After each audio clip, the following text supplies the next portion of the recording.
Okay, so we'll begin. Thank you so much, everyone, for joining us today. My name is Amy Sam. I am the Health Education Project Specialist at the Maxwell and Eleanor Blum Patient Family Learning Center at Mass General Hospital. Today's session is part of our MGHFC Parenting Series, which is a special collaboration between the Blum Center and Mass General Hospital for Children. Before we begin, just wanted to go over a few items with you all. Please note that today's session is being recorded for educational purposes. If you're interested in viewing the recording, please feel free to visit our Blum Center website at massgeneral.org/Blum-Center. Please note everyone is in listen-only mode. Everyone has been muted so that we can hear our guest speakers today. If you have any questions for the guest speaker or speakers, please use the chat feature, which is located at the bottom of your screen. We'll have time for them in the end. Only Blum Center staff, co-host, and our guest speakers will see them. Please do not share any personal medical questions or comments in the chat box. If you have a personal medical question, please ask your doctor. Right, so good afternoon, everyone. I hope you're all doing well, and thank you for coming to this virtual session of the MGHFC Parenting Series, which is where experts share their knowledge with patients, family, and staff on various pediatric health topics. This year, we're co-hosting the series with the Blum Patient and Family Learning Center at Mass General. My name is Brianna Beckfold, and I'm a project manager and editor at Mass General Hospital for Children, which is the pediatric branch of Mass General. Today, we have Dr. Stephen Schlozman from Child and Adolescent Psychiatry and Dr. Michael Jellinek from the Department of Psychiatry at Mass General. And they're going to share ways to navigate the conversation when children have questions about upsetting, frightening, or difficult situations that happen in the world. So before we begin, I'd like to briefly introduce both of our speakers. First up is Dr. Michael Jellinek. He's currently a child psychiatrist and chief emeritus of Child and Adolescent Psychiatry here at Mass General Hospital for Children. Previously, he served as the chief clinical officer at Partners Healthcare and president of Newton Wellesley Hospital. He is also the creator of the Pediatric Symptom Checklist, which is the most widely used brief screening tool to help primary care providers identify children with emotional problems. He earned his medical degree from the Albert Einstein College of Medicine and completed his residencies in child psychiatry at Boston Children's Hospital and in psychiatry here at Mass General. Our second speaker is Dr. Stephen Schlozman. He is also a psychiatrist in child and adolescent psychiatry here at MGHFC. He's also a contributing writer for the Clay Center for Young Healthy Minds at Mass General. He earned his undergrad degree in literature and biology from Stanford University before attending Brown and Dartmouth Medical School. He completed his residency in child psychiatry at McLean Hospital and Mass General, and his residency in general psychiatry here at Mass General. He's written 2 novels and multiple short stories and many blog posts for many local, national, and local and national media outlets. So from here on, Dr. Schlozman and Dr. Jellinek will present, and we will be taking questions from the audience in the chat box. So from here, I will hand it off to them. Thank you very much. I'm going to start. I'm Mike Jellinek, and it's a pleasure to present and be here. Steve and I have known each other for a long time and enjoy working together, so I hope that's evident in the conversation today. We decided not to post a lot of slides. I don't know if we're zoomed out or slided out, but we're just going to discuss some perspectives with you. I'm going to spend about 10 or 15 minutes on a broader framework about talking with children. And then Steve is going to go into some more specific examples. We decided to try to limit our presentation to about half an hour. In our experience in these sessions, there are often many, many questions. And rather than rushing through them in 10 or 15 minutes, we want to give you an opportunity to ask them. So from now on, start using your chat feature. And if you have a specific question about what we're talking about or an issue you're facing with one of your children, put it in the chat box, and we'll have time at the end to talk about it. Now, in terms of a framework, we really thought there were 2 areas that were important. One is to answer the questions that children have, and the other is the transition that we're hopefully about to undertake, having children going back to a more normal life. And kind of the burden that may put on children and families in dealing with that transition. So let's first talk a little bit about questions. Both of us feel that it's very important to encourage and allow children to ask questions, no matter how difficult they are. If children don't ask those questions, what happens is that they imagine the answers, or they have the concern that the parents don't want to hear that question. And that makes those questions much scarier. So we are on the side of the argument that we should encourage children to ask questions. And one of the better ways to do that is if you're willing to kind of ask questions of yourself or of your spouse.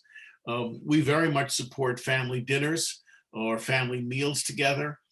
We think those 20 or 25 minutes where everybody's around the table is very important. We encourage scheduling of busy lives so that that can happen. And that is one of the places, the other might even be bedtime, where if there is a difficult question or a difficult topic, the parent could raise it even with their spouse, kind of role modeling the fact that it's okay to talk about difficult topics. Clearly, those have been plentiful during the time of COVID. Worrying about relatives that are sick, if it's in the medical situation, what it's been like in the hospital. Clearly, you have to be age appropriate. You're not going to state things to a 6-year-old the same way as you might to a 14-year-old. And Steve will talk about some of those differences. But providing permission by having those kinds of conversations in a family setting, we think is pretty important. Now, one of the ways to prepare yourself for those kinds of questions is to look a little bit into yourself and your own level of anxiety. Sometimes our solution to not facing anxiety is not to ask a difficult question. And if we have a whole bunch of anxieties about COVID or what's happened with COVID or ourselves, and we have a tendency to be anxious, we may avoid those topics. And that's the kind of situation where we'll train our kids to avoid those topics. Being a parent, it's much more important what you do than what you say. So if you say, you can ask me anything, but the child sees you as anxious and doesn't see any questions being asked at dinner, they're not going to ask you questions. So it's really important to recognize that role modeling is not verbal. Role modeling is what you actually do every day. And can you create an atmosphere where you're aware of your own anxiety, can manage your own anxiety, and create a setting where the child feels comfortable asking difficult questions, or where you may raise a difficult question at dinner. You might have watched some of the news that evening or the previous evening with a child and wondered yourself, how am I going to deal with kids on the border, sleeping on the floor? How am I going to deal with the image of the ICU that those children saw on the news? Those are the kinds of things that if you can ask your spouse or say them out loud or wonder about them or ask your child's opinion about them, in fact, that communicates that those are permissible topics. It's also often useful to think not only about your own anxiety, but what software were you programmed with? When we're being raised, what our parents did and how our parents handled the difficult questions or anxiety or difficult conversations, or frankly, how our parents set expectations for us. When you're 3, 4, 5, 6, 7, 8, 9 years old, that's your whole world. I mean, largely they are your lead programmer, to put it in computer terms. And the software that's built in is the software that you saw and that they demonstrated and how they acted. If that software is difficult to manage, especially in a situation of COVID, you've got to give yourself some internal time to think through, gee, is this is the way my parents would have handled it? Is this really the way I want to handle it with my children?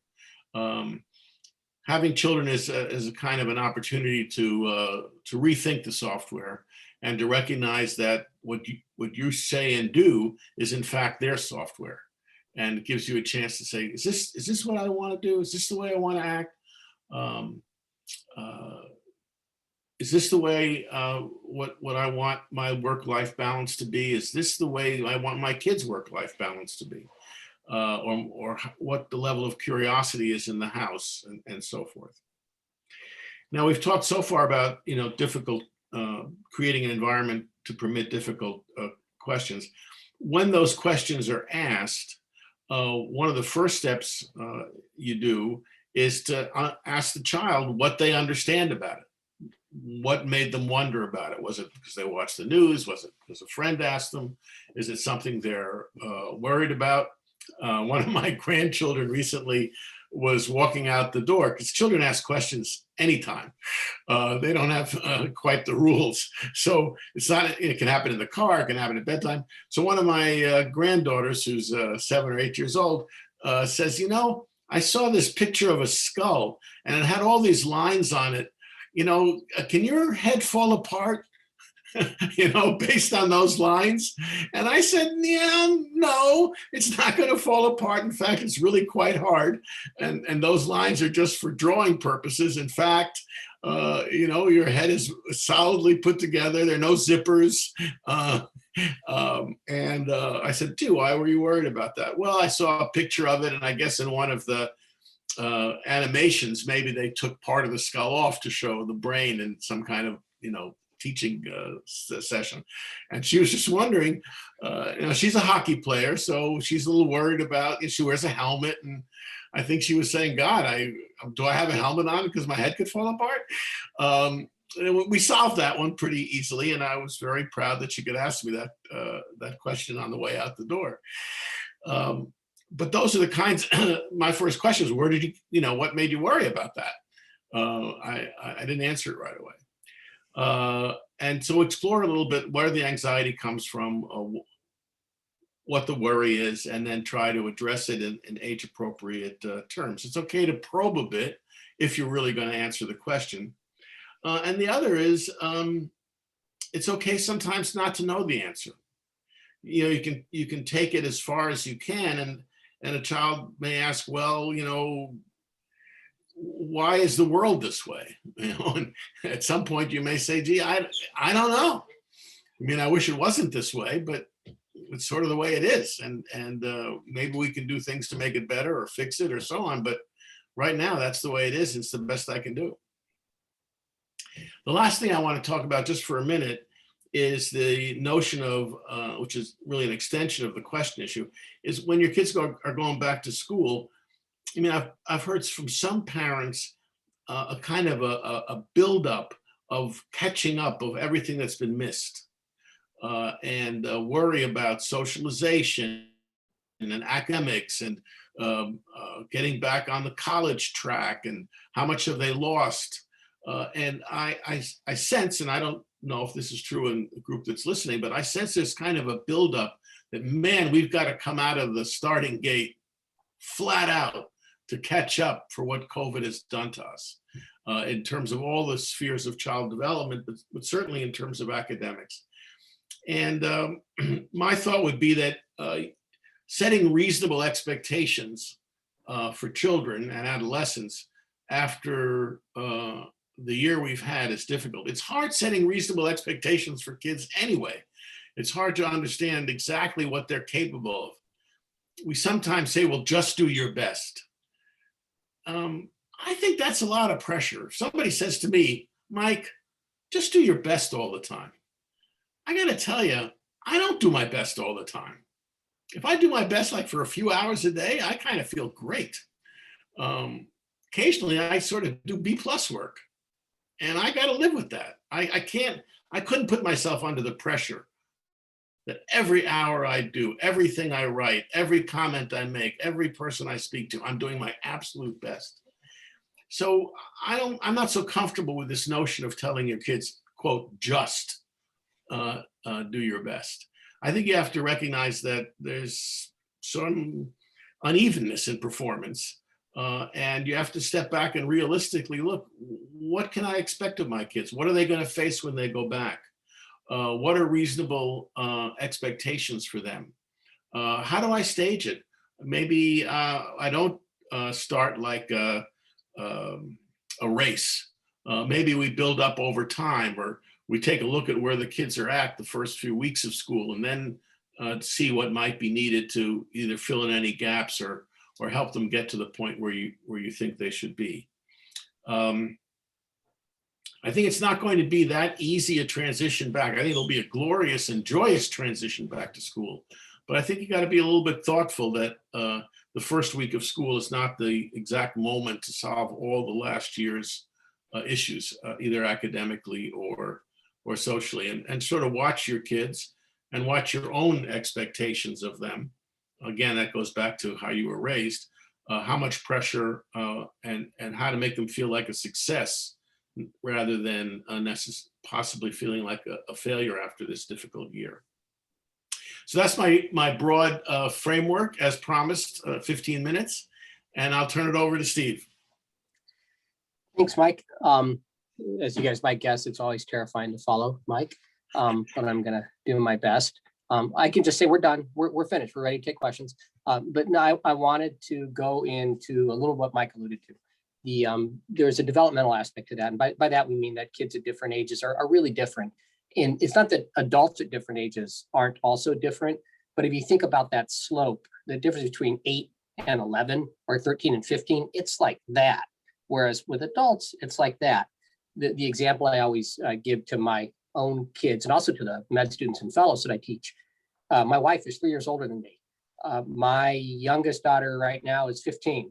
If she wanted to date an 18-year-old, I would have pause because she's 15 and he's 18. There is a big difference between that and when I was 27 and my wife was 30. That's where that slope is evened out and we're kind of more on the same plane. So when we are trying to field questions from our kids and answer those questions, we have to really be thoughtful about where they are in that developmental trajectory with the acknowledgement that it's super steep and it's also not linear. So people fall backwards, they jump forward in certain areas, backwards in others. I'm going to review a little bit of that with y'all right now, and I'm going to do that. I can't stop myself from telling stories, so I'm going to do that with some stories because I think since humans have talked to each other, they've told stories way before they used PowerPoints, by the way. They told stories. So I'm going to tell some stories. One that I actually hadn't even planned on telling, but that Mike just reminded me of. When I was a school-age kid, we used to call latency age. So I was, I think, 3rd grade. I became worried. I think I do remember exactly what I watched the Poseidon Adventure and became really worried, as one might after watching the Poseidon Adventure, of drowning. It was a scary thing. I knew how to swim. I'd had swim lessons, but the idea of your lungs filling up with water just terrified me. Now, I had a disadvantage here in that my father is a pulmonologist, now a retired 82-year-old pulmonologist, but was a pulmonologist. So I figured he knew something about lungs and water. And I asked him at the table one day over dinner, which we took real seriously, I didn't say what happens when your lungs fill up with water. I said, is there water in the lungs, Dad? Can you find water in the lungs?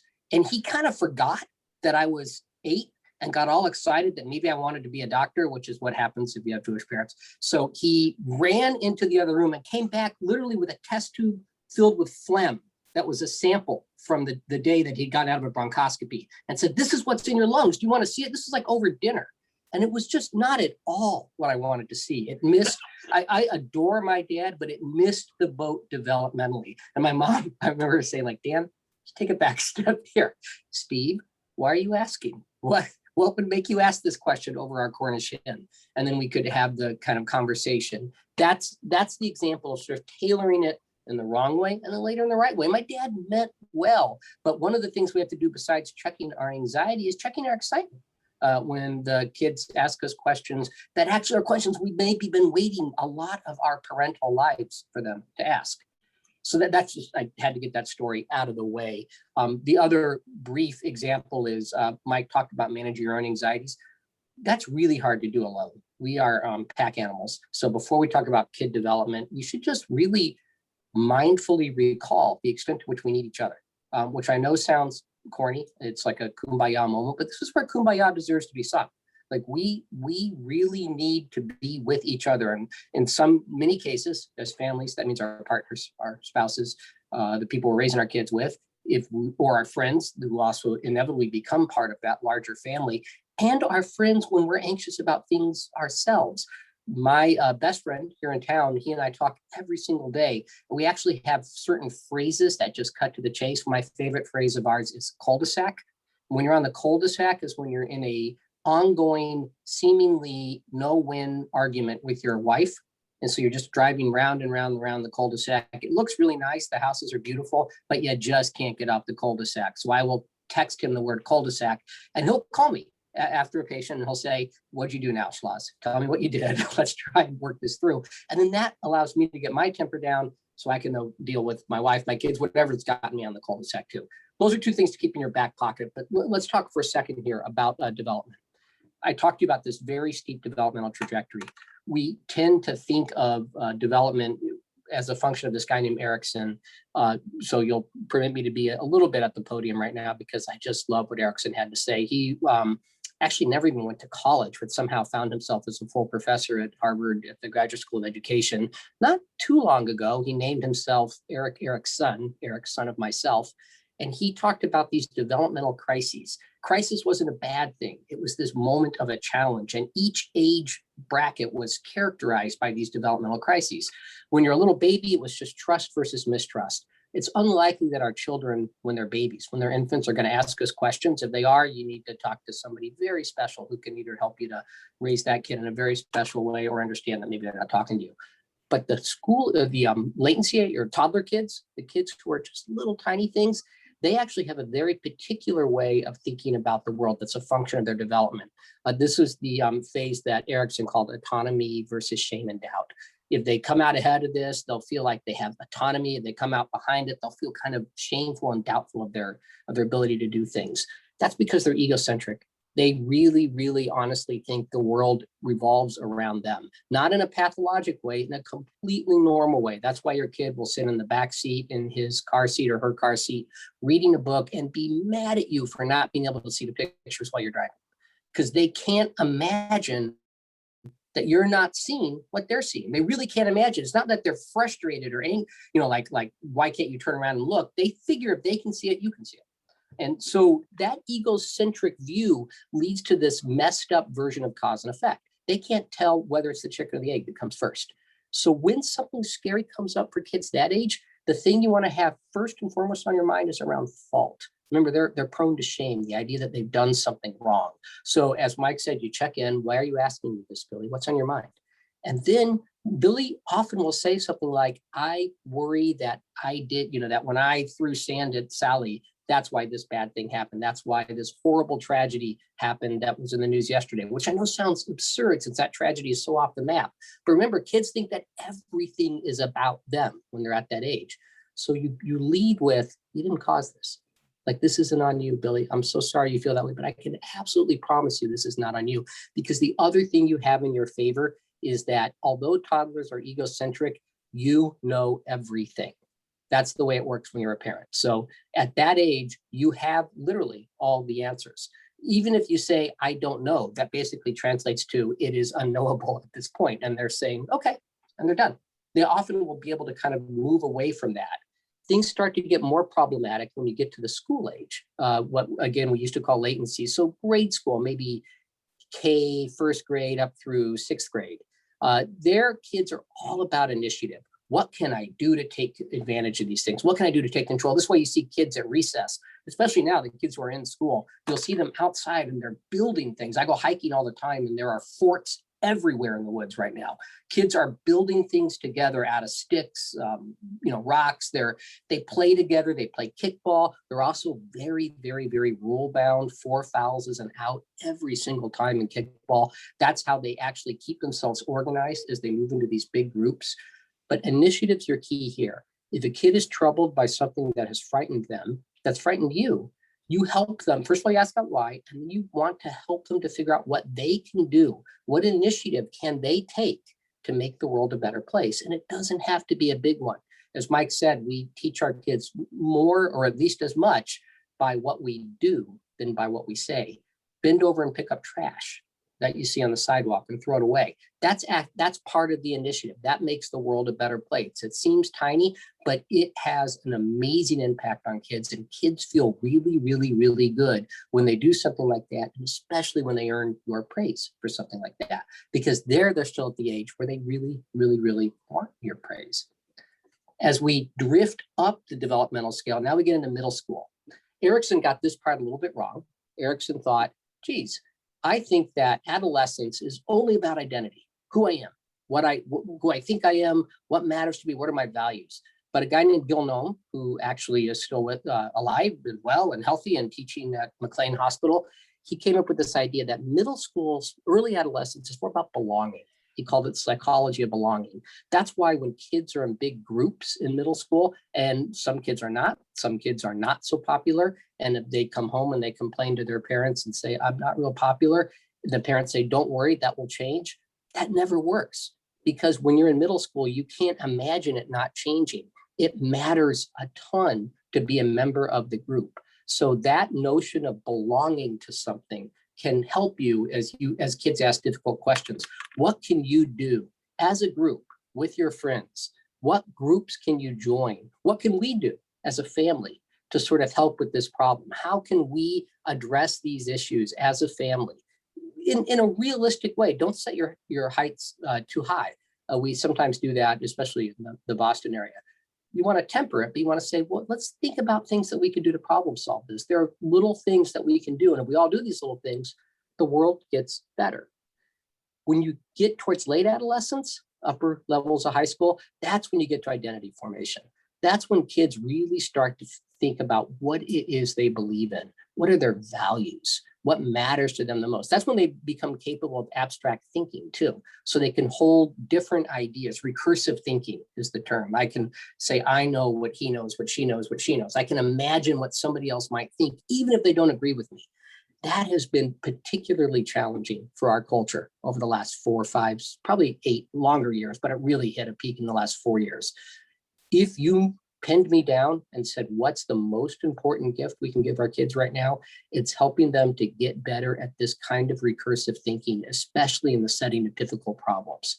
If you just respond with, that person was completely bad and awful, and we completely disdain and shun it forever, it's a setup, because remember, adolescents are preparing to rebel.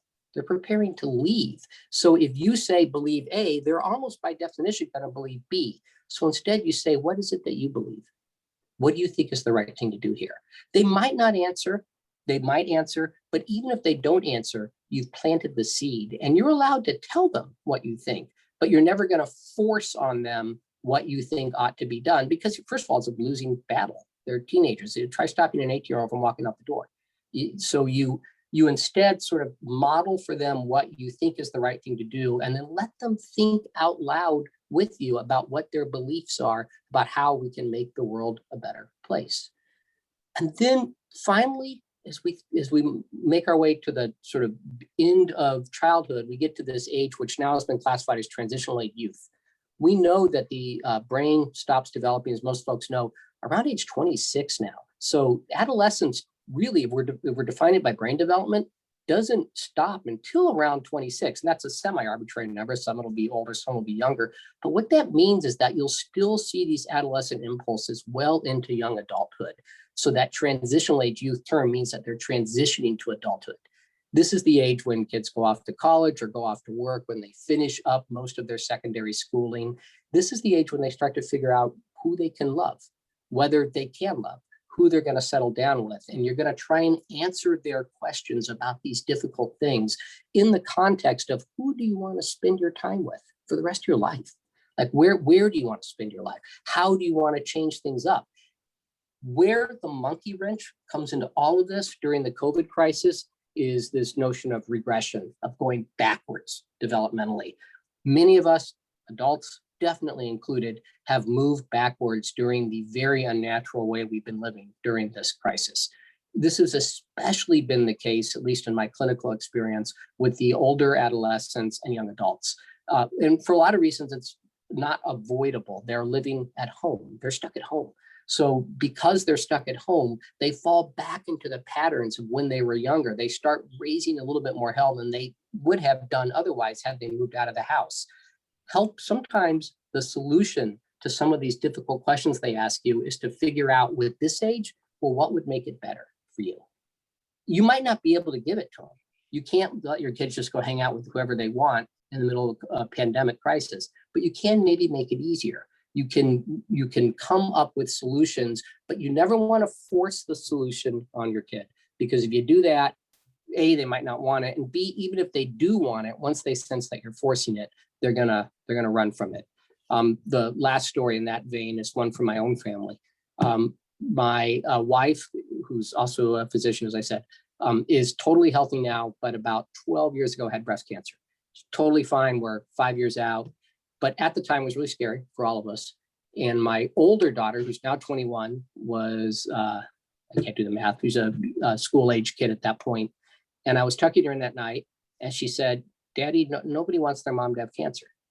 And I said, "You're right, sweetie." And because I'm a psychiatrist, I said, sometimes when that happens, kids want to talk to somebody about, and before I could even finish the sentence, my daughter said, "I don't need to see a therapist."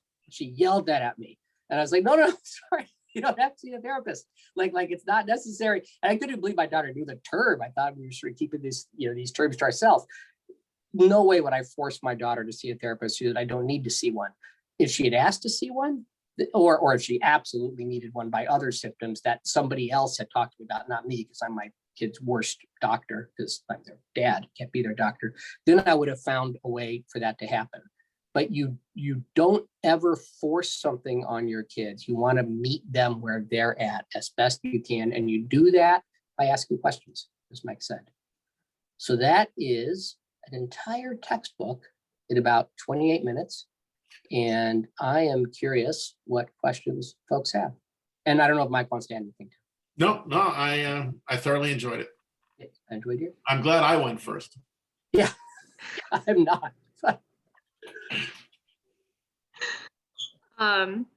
So our questions here, and whoever wants to answer can do that.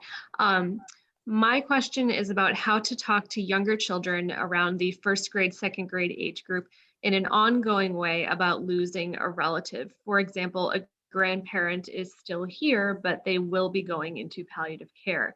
Are there any special strategies for a child who tends to dwell on things, especially by asking questions? Any question? Good. So my first, I think we're going to end up both of us are going to answer everything. So, but my first question would be, what do they understand of their grandparents' illness? And do they have some understanding of that the grandparent is very ill, but luckily still with us? And what do they understand about the illness? And what do they understand about either animals or people living or dying? So I'd be asking a few questions to sort of get a baseline of where they're at, and that would determine some of how I would proceed. I have more to say, but Steve, what do you think about the early on? All of what you just said, I mean, it occurs to me that there's two things. One is if they're the kind of perseverative, meaning they ask the question over and over and over again, then there's two possibilities. One is that they're anxious kids, temperamentally anxious kids, and then you reassure, and you may have to reassure more than you think, but also you want to make sure that's actually what they're asking about. Often when kids are asking about a grandparent who's moving towards something like palliative care, they're also worried about your health as a parent, because it's frightening to think that somebody that they love could be departing this world. And there's other people that they love who could also be departing this world. You don't want to introduce, you wouldn't say something like, "Are you worried that I will die?" That's not a nice thing to say, but you can listen for that in their questions and say, "I'm fine, your mother's fine. Grandpa, he's lived a good, long life. He right now is at the end of his life. He's so lucky to have time with you." So you're going to sort of make a bigger deal out of the relationship Make sure you're addressing the thing that it is that they're anxious about. And then my mom used to have this line. I can't be the first shrink to quote his mother, but my mom used to say, "I'll tell you when to worry." That was one of her famous lines. So I'd say, "I'm afraid I have the dentist appointment coming up and I'm going to have a filling." And the dentist went like 3 months away. And she'd say, "I tell you when to worry." And about a week before, she'd say, "Now you can worry." So I'd start worrying about a week before, but not in a terrible way. You can say that to little kids. Like, when grandpa's really in trouble, we'll let you know. We promise you're going to be in on this. Because the other thing that's really scary for them is the uncertainty. It's the surprise. The other thing I might add is, as Steve said, kids at this age like doing things. So if they can, it depends on, again, how far the grandfather is away, but if they're going to be involved with the grandfather, what can they do to make the grandfather feel better? Can they draw a picture, or if they're a little older, write a note, or somehow contribute to the grandfather's life in a good way? And that makes them feel that appropriately that their interaction and relationship is meaningful. So I would begin thinking about what kinds of things can they do to contribute. Great. All right, let's take another one. Yeah. Someone posted a link to an article that I don't think we've had time to look at, but I'll try to summarize their question. There are some children who are enjoying a respite from potential bullies at school, having their academic performance scrutinized, and kids and adults might enjoy not commuting, and they might enjoy having more time together. What are your thoughts on that? So what I like about the question is that it recognizes that the end of COVID might be a loss as well as a gain. And obviously we've emphasized the gain. I mean, even President Biden said, boy, we're going to have a great party on July 4th. But the COVID experience has allowed a lot of parents to be home much more, and to have family time and family activities with children who are facing difficulties with peers. It doesn't have to be bullying, but just kids who are more socially awkward or more private or less popular. They've had a chance to kind of retreat into a safer world. Kids who felt under great pressure because of academic achievement have had that pressure lifted. So I think it's a very good question, and encourages me to think about, in the transition, what are the gains and what are the actual losses? And in the areas of losses, what can we do to mitigate those losses? Can we not go back to traveling 3 days a week or working after not getting home until the kids go to bed? It would be interesting to ask at a family dinner or several family dinners, what during this period was especially meaningful to us, and how can we keep it? Can we create rituals like when we did watch TV together or have dinners together? Are there ways to preserve those rituals that were the most important ones? If a child has got some social difficulties, what can we do to ease those social difficulties? Maybe we can get some of their better friends together before they go back to school, or have some play dates after school or weekends where they can reestablish those social relationships and get some protection depending on their age. So I think you could go through what's been the best about COVID for your particular family, or the best for your particular child. Not give up going to school. You don't want to create a permanent COVID time, but how can we preserve what was better during COVID? Yeah, I agree. That is the thing that I'm seeing in my practice, people most worried about. Whether it's for all of the reasons that Mike said, or just like, like an awkward kid, a shy kid, a kid who was bullied. But also, there is something nice about knowing that I just have to put on a nice shirt, but I can be wearing jeans, which I may or may not be wearing right now, but you guys don't know because we're on Zoom. There's something nice about that. I think the failure to acknowledge that something nice would be a mistake. I think the failure to acknowledge that there was some good that came out of this mostly kind of not great time, at least from the way I experienced it, would be a huge mistake. I can tell you my daughter, my younger daughter, she is now looking forward to going back in every way possible because she likes the anonymity that Zoom affords her. And we've had to have a lot of talks, not angry or pushy talks, but just like, yeah, it's been great. And once we said that, yeah, it's been great for you not to have to do that. She's like, yeah, well, but I guess my friends will be back, so I'll have to go back too. Because she didn't want to be not with her friends too. So it's acknowledging what you've lost. And as Mike says, mitigating those losses so that the gains can be better realized. So on my screen, I see 12 chats. Does that mean there are that many questions? We have a good number of questions. All right, rolling and we're through. going to answer, we're going to limit ourselves to 1 minute answers each. Yeah. Okay. Shoot them out. All right, the next one. There has been an uptick in children and adolescent emotional distress over the last year that has resulted in some children being hospitalized for psychiatric issues. How do you get the siblings to talk about this and what they are feeling, or if they have questions about the hospitalization?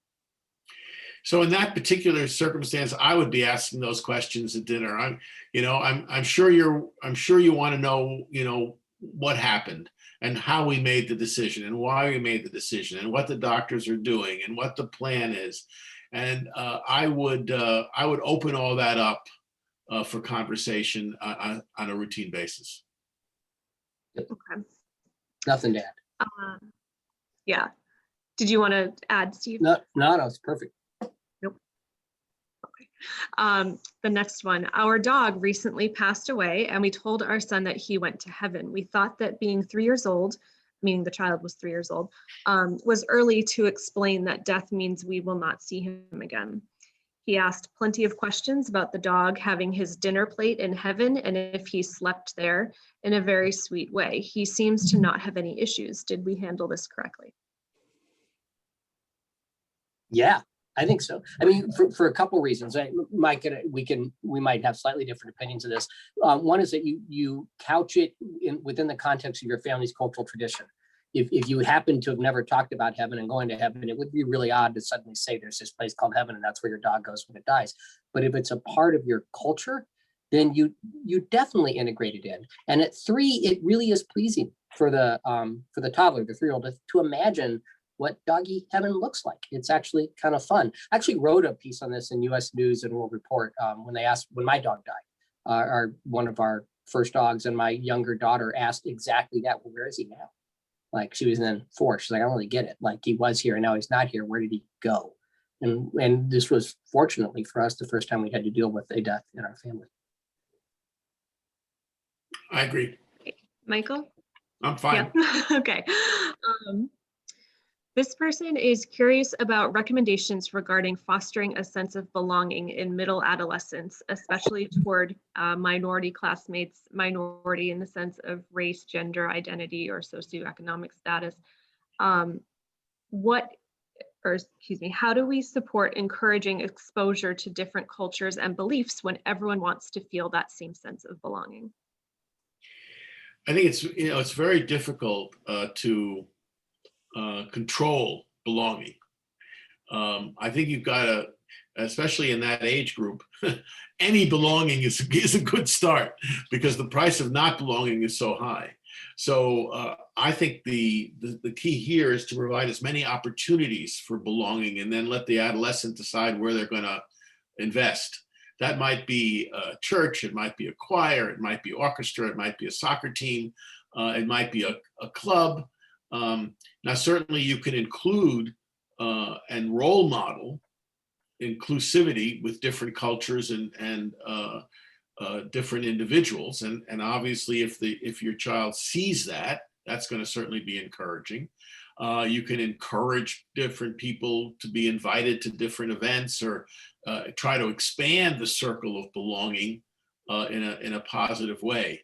But I think each young teenager tends to decide where they want to belong. And your job is 1, to give them the opportunity, and 2, to breathe a sigh of relief if they've actually made that step. Yep. As a former high school and middle school teacher, clubs, groups, they are the peacemakers.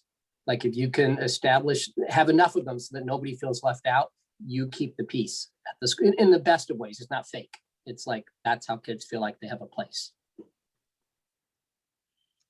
Great. The next one is about school. COVID has changed the way that in-person classes are held. The pods are small and there are fewer children to interact with. What is the best way to respond to school age or early middle school children who are struggling with relationships with his pod and he feels like he is not the popular kid? So first, there's hope because the pods will soon break down. And once we get over this, and by next fall, there'll be fewer pods. Second, I would be thinking about what that child could do over the summer if they're going to have a day camp or a sleepaway camp to give them a chance to socialize.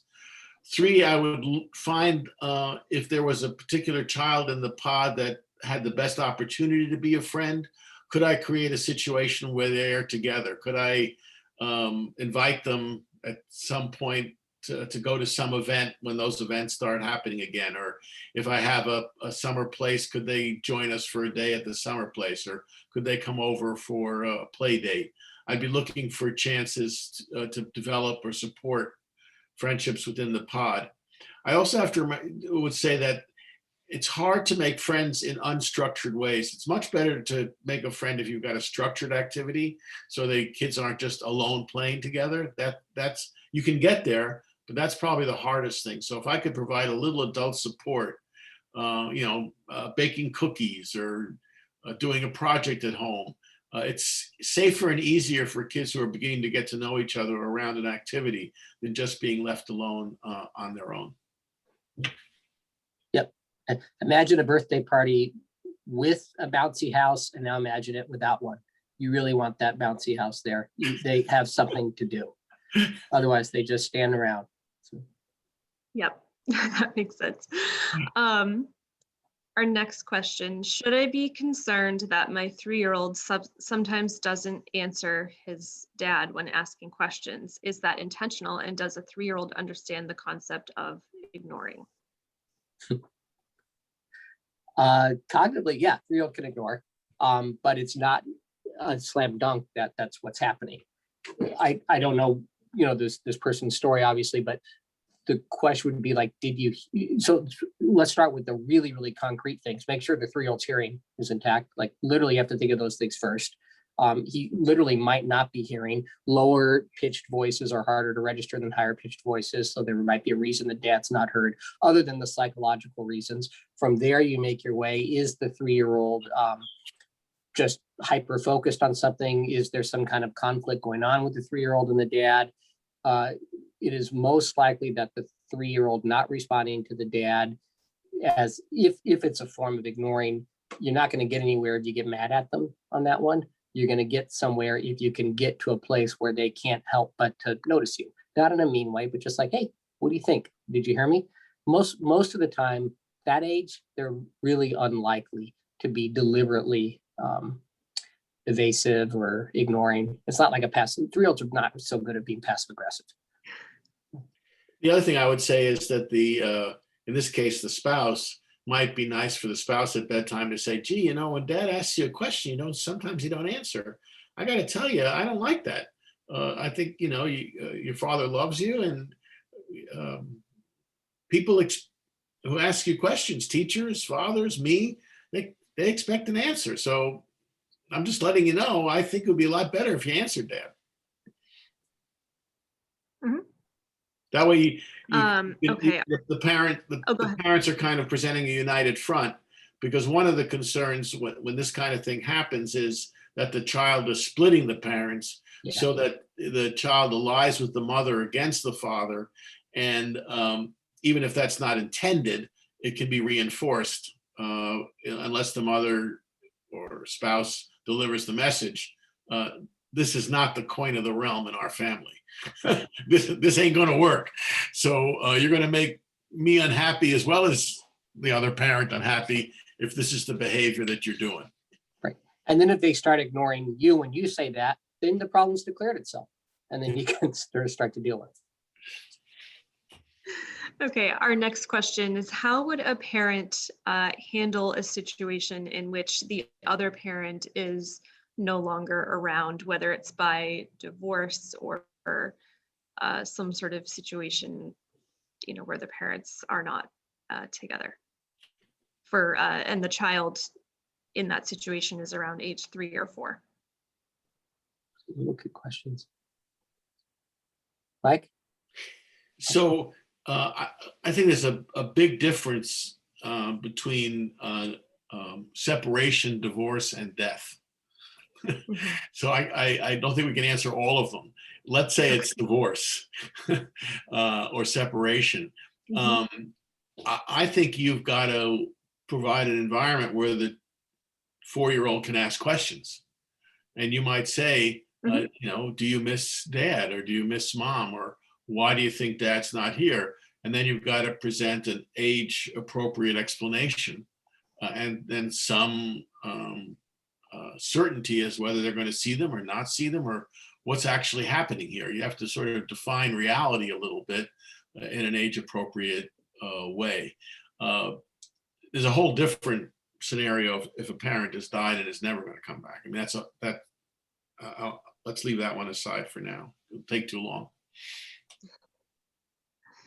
But you can't ignore it. I think ignoring that the person's not there, then the child's going to think, fill that empty space with all sorts of fantasies that are going to be destructive. And you're going to be teaching the child not to ask questions about one of the most critical areas of their life.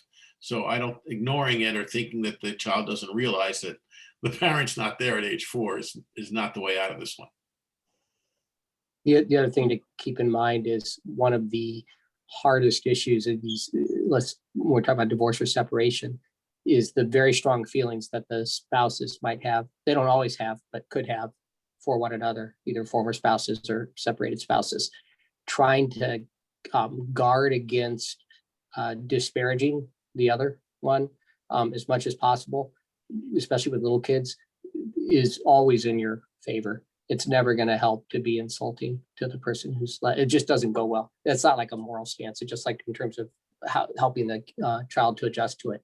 It just goes better. And you have to actively guard against it, or else it'll come out. Okay. Those are all great answers. I think we've reached the end of our questions, actually. Yeah. Wow. I don't see any more. 12 of them. Yeah. I feel like The Chase, the show where they got to answer the questions in under 2 minutes and then win a lot of money if you do. One other comment I'll make about the divorce situation is I've seen many families get into a lot of disparagement and anger around very short-term decisions like, will they see the child on Tuesday and how much time and all those kinds of arguments. And what I tend to emphasize is sort of the long term, and that's why the disparagement is so bad. Ultimately, you want both parents to have a relationship with that child as they become a school age, as they become a teenager, when they get married, when they have their own children.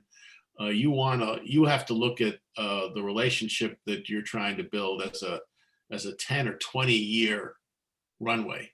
And all of these short-term battles about visitation and all that, they're important, but not in the context of what you hope for.